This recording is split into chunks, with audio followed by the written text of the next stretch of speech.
Tell me when you're starting so that I'm not awkwardly standing here. I've started. How to clean a blue crab.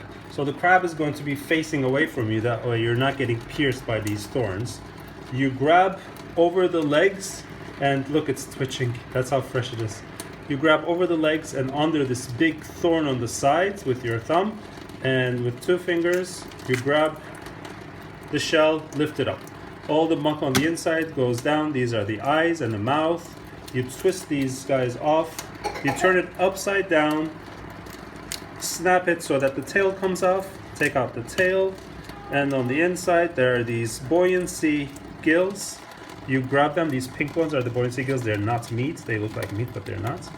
You grab these and clean them off, and then break it in half so that you have access to all the muck that's in here, and just run it under a little bit of water.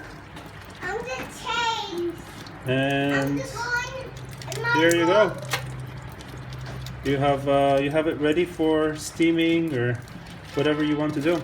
Nice, clean meat everywhere.